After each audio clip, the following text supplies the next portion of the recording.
we've talked before about medical malpractice cases, and we had talked a little bit about our criteria in the past, which is predominantly we only really look at med mal cases if somebody has passed away or lost a limb, something along those lines, due to the caps on damages and due to the severity or the difficulty that it is in Mississippi in order to be effective and be successful in med mal cases.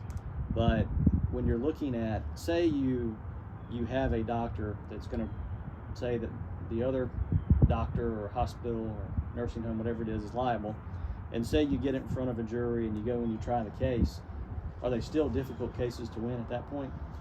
Yes, they're very difficult. And I would say that challenging. The average juror doesn't like to render verdicts against doctors and nurses. They're more so willing to render against a hospital, but against a doctor or nurse, I think it becomes a little personal. And in a lot of places in Mississippi, there's rural and it's hard to get good health care, and so they don't, they have a belief, it might be a misbelief, but that they're driving their doctors and nurses out of the state. So it's a challenge. It's a challenge that we've taken on over the years. We've been more successful than not.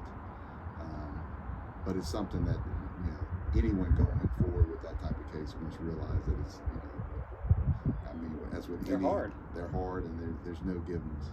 So the odds of winning a malpractice case are not always great. I mean, it really depends on the egregiousness of what happened and the severity of the injury. Is that fair?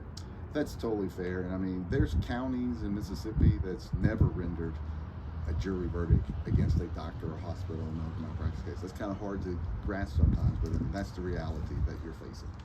And some of the cases that I've seen, it's hard for me to personally take because some of there are so many life-affirming doctors that provide great services to the people of Mississippi. But sometimes they do, as humans, make mistakes. And when you make a mistake in that particular field, sometimes it costs people's lives. And that's the reality.